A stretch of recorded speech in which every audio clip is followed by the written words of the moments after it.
Hello,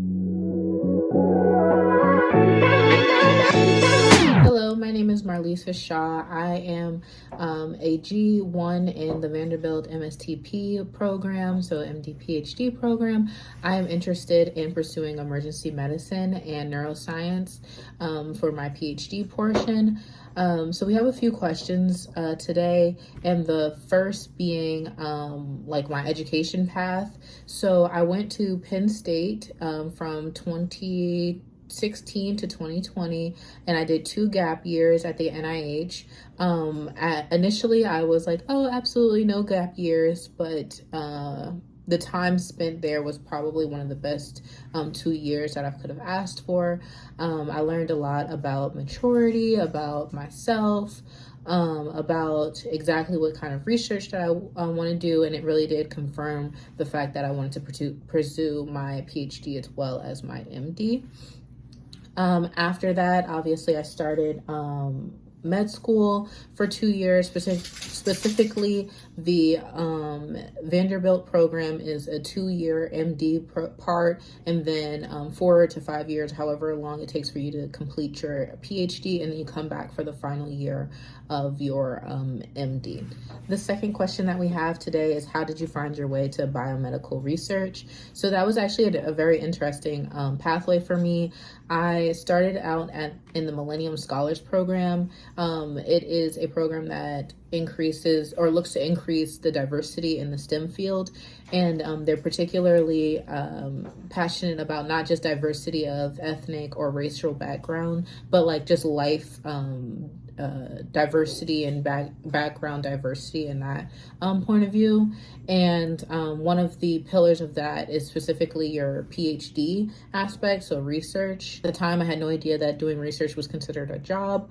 So the director actually asked, oh, like, are you interested in treating disease or curing disease? And I was like, well, in fact, I'm interested in both, because at the time I actually did know that I wanted to do my MD. So he introduced me to the aspect of putting MD and PhD together. And then ever since then, I was doing research every summer. I really enjoyed the process of research, the critical thinking of it. I like to say that it's my piece. It's like a long art project that you can get really passionate about.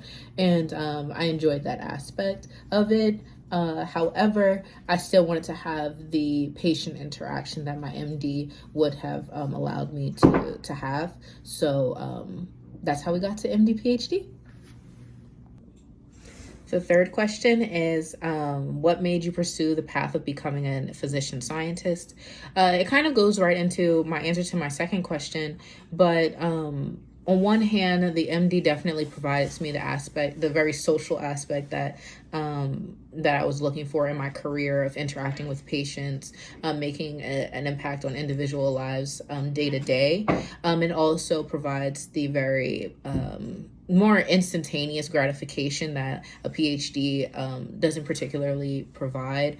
A PhD, takes a pretty long time. You have ups and downs in your research, and the big gratification tends to be when an experiment works, which usually isn't the first time. When you publish a paper, do a poster, so that tends to be a little bit of a longer process. However, I did like the longevity of a PhD, and like I mentioned before, the art project kind of aspect to it, where you really get to go dive into something and really get passionate about it, know the ins and outs of it, the nitty gritty of it. So long story short, I kind of explained the MD as like my high in life. It's the thing that gets me going. It's exciting. It's quick. It's fast paced. But for every high, you need to have some type of peace and some type of grounding. And I feel like the PhD provides that for me. It is a grounding for me. I enjoy doing research. I enjoy the process of it. So one's my peace and one's my, excitement of life.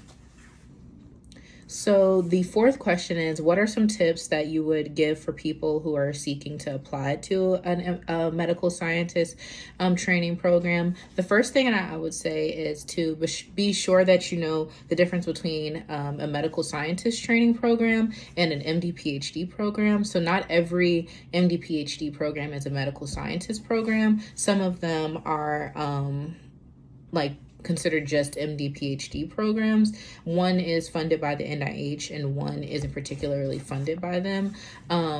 So just being sure that you know the difference between the programs that you're applying to, that comes into importance when you're talking about stipends and guaranteed funding for your lab and so forth and so forth.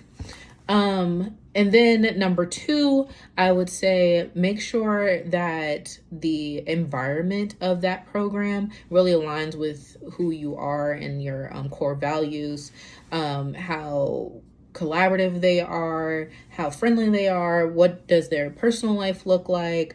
Are those all things that you could see yourself doing? You'll really get that look when you do an interview and you talk to the student panels, or if you come for a second look, really take the time to go out with the people that you're interviewing with, because that can be potentially your cohort and you're going to be with them for several years. So you want to make sure that those are people that you can really get along with. The third thing that I would say is when you're applying, make sure that you're able to really articulate what you learned in your research, whether those are things that you like or don't like. So personally, I like behavioral research. I've done the more microbiology, PCRs, like the lower, like the smaller molecule type of research, I would say. And like I said, I like behavioral more, and being able to articulate that and be able to say, yes, I know how to do the techniques, but my passion is using a certain technique or answering certain type of questions. That could go very far. Whatever you put on your application is fair game for them to talk about. So make sure that you either review that if it's been a long time since you've done that research project, be able to talk about the methods, be able to say if you don't know something, but be able to think through it, what methods you could use, so forth and so forth. I will say on that same vein that it's not absolutely necessary that you have a paper when you're applying. It's great if you do, or if they're in process, but it's not completely necessary. The fourth and final thing that I would say is be sure that you're passionate about something, and it doesn't have to be medical or STEM related. Personally, I have a dog, and I talked a lot about my dog throughout my application, and quite frankly, a lot of people talked about it in my interview process, and it just humanizes you just a little bit more, because at a certain point, everybody has research, everybody has good grades, everybody has an MCAT score. So what makes you different, and be able to, be a good physician, be a good scientist, and that comes from being a good person and being a well-rounded person. So that's what I would suggest. Okay, so the fifth question is how did I know that Vanderbilt University was a good fit for me? So there's three main reasons. First being, as I mentioned in one of the questions before, taking the time during second look to actually engage with the applicants that are there, so potentially seeing who your cohort can be. And personally, my cohort has been top tier. Those are the people who I spend the most time with. And those are people that we're going to be spending the longest amount of time with. So the whole 7 to 8 years that the program takes. So I really enjoy, my cohort. So they're amazing. So that was number one.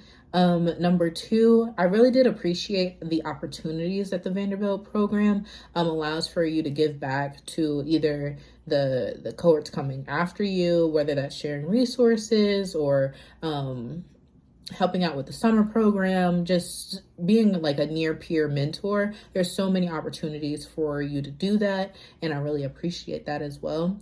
And then last but not least, Vanderbilt is an amazing school just in general across the country. even though like rank and tier shouldn't be like your mainstay of why you pick a university, but honestly speaking, it really does matter. And not only does Vanderbilt have its general ranking, but it also prepares you adequately when you're in the university. They give you the resource that's necessary. It pushes you to the point where you're really like challenging your critical thinking. I now, after finishing my second year, moving into our G phase, I would have never thought I would have learned as much information that I have learned in the amount of time that I've been here, been able to do as much as I've been able to do. So that's amazing. So not only were we trained, or we are trained amazingly, but we're able to actually put that into practice and do it pretty early. So those are the three things. Okay, so last but not least, question 6. How did networking help you get to where you are today? So one of the things my mom always said to me is sometimes it's not what you know, but who you know. And that is something that I live by today. After a certain point, like I mentioned in one of the other questions, we all have the stats, we all have the grades, we all have the knowledge at some point at baseline, but now it's about who you are as a person. What are the relationships that you established and maintained? So that's really what I hear when I hear networking is relationships. So one of the things that you always need when you're applying somewhere is recommendations. So when you're able to network, you're able to get and maintain that relationship, you're able to get good recommendations. And I truly believe that was one of the reasons why I made it into Vanderbilt, is due to my recommendation letters that I've had from like phenomenal current physicians, current scientists as well, that's able to be in that position that I'm trying to get into, but also speak on my like knowledge in the field when it comes to professionalism and how I am as a professional, but also how I am as a person. Because at the end of the day, like I mentioned, we're all people. We all have personal lives. We all have personal connections.